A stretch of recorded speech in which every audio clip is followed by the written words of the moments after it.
Сәлем, бүгін біз сіздермен бірге Fat Colorado'дан диффузия тақырыбы бойынша біраз эксперименттер жасап көретін боламыз.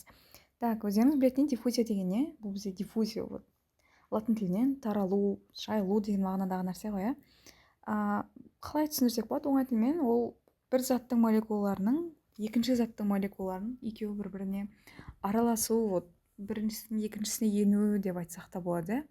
Арасына бос орындарға кіріп, бір-біріне араласып кету деп айтсақ болады. Бұл жеңіл тілмен. Біз соған қазір эксперименттер жасайтын боламыз. Давайте бастайық.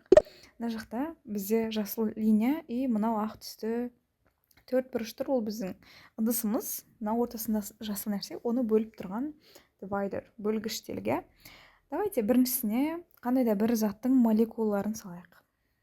Партикльдеріне, мына 10 емес. Давайте примерно 50 штук. Жеткілікті болу керек, Аха. Екіншісіне тоже примерно 50-ін салайық. Мына жақта бізде оның температурасы көтеріліп тұр. Онымен тағы қазір эксперименттер жасап көретін боламыз. Жалпы, бұл жақта қазір қозғалыс, хаостық қозғалыс болып жатыр, Мына молекулалар жылжып, мына ыдыстың өздері жүре алатын қашықтықтың барлығына жүріп. Енді қараңыздар, осы жерде remove жасаймыз. Сол кезде көрдіңіздер ма? Бір заттың молекулалары екіншісінің жеріне қарай өтіп, бір-бірімен араласып жатыр. Әлде толық емес, біраз уақыт керек әрине. Осы құбылыс бізде жалпы диффузия деп аталады екен, Давайте. Енді мен осы жақта сіздерге осы диффузия құбылысынан температура қаншалықты әсер ететіні жайлы эксперимент көрсеткім келіп тұр. Давайте мына жақтан бір примерно 100 партикль алайық. Және де оның, давайте біреуінің температурасын көп қылайық, біреуінің температурасын аз қылайық. Сіздерге температура нені көрсететін бір демонстрация жасап жіберейін. Мынау 50 болсын, Осы жақта, егер мен оның температурасын көбейтсем, температура деген бізде жалпы нені көрінседі, ол бізде осы жақтағы партикльдердің жылдамдығы, олардың орташа жылдамдығы. Давайте кинетикалық энергиясы деп айтсақ та болады. Давайте бұны 500-ге дейін жасап тастайын. Мынаны примерно 200 қояйын.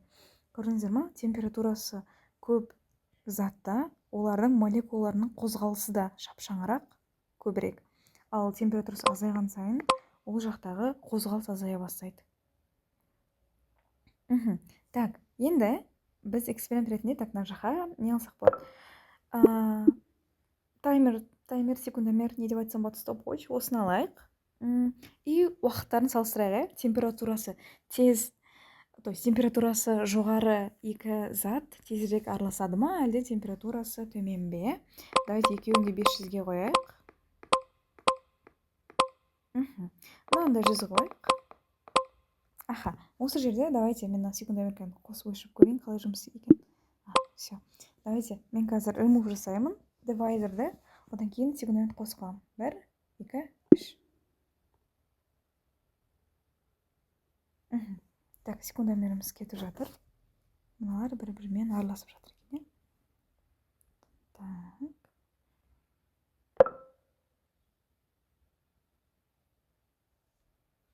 Қараңыздар, мына жақта даталар тұр ғой. Примерно солардың бірдей болған күтейік, Мұнда қазір разницасы үлкен болып тұр. Біреуінде 62, біреуінде 36, Ал бізге олардың толық араласқаны керек. Примерно бірдей болғанға дейін.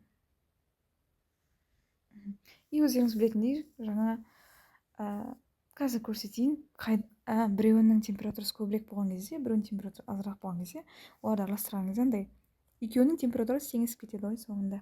Так. Так, уже уақыт өтіп кеткен сияқты ма? Қалай?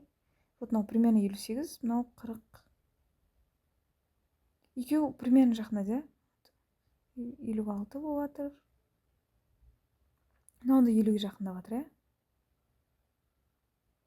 Осы жақтың 167 секунд деп алайық. Көрдіңіздер ма, егер олардың жылдамдықтар көп болса, олардың араласып біту жылдамдықтары да көбірек. Давайте онда былай жасайық. Келесі, мына денелердің температурасын азайтайық. 50 градусқа дейін. Градус емес, мұнда кельвинмен тұр екен, Енді секундомерді мынау 160 шатта ғой. Ремув жасаймыз. Міне қараңыздар. Секундомер қоспаппын ғой. Мүлдем жай жүріп жатыр. Иә.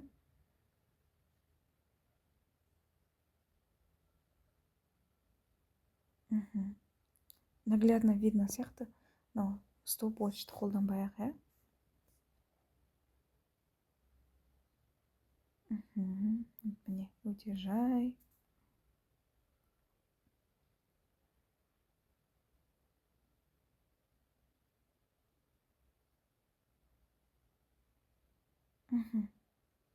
Күтіп отырсақ отыра беретін сияқтымыз, бірақ примерно давайте 167-ге дейін күтейік.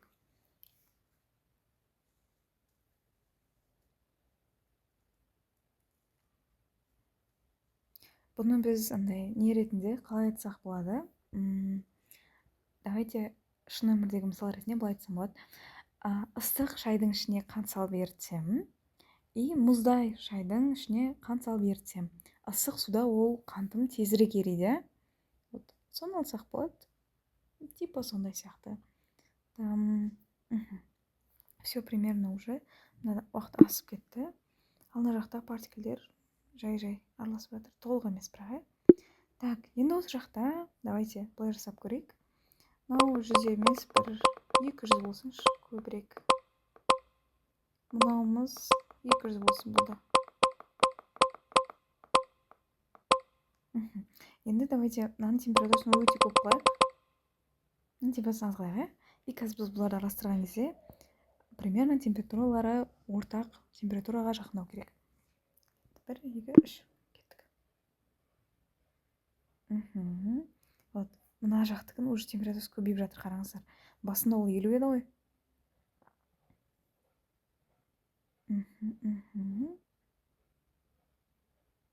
Біраз мынау көк молекулалар мына жаққа жету қиын болып жатқан сияқты. Бірақ уақыт өтісімен олар бір температураға түсіп, бір қалыпты болып таралатын болады. Қараңыздар, осы жақта екеуінің average температуралары примерно бірдей болды, иә, жаңа. Көрдіңіздер ме?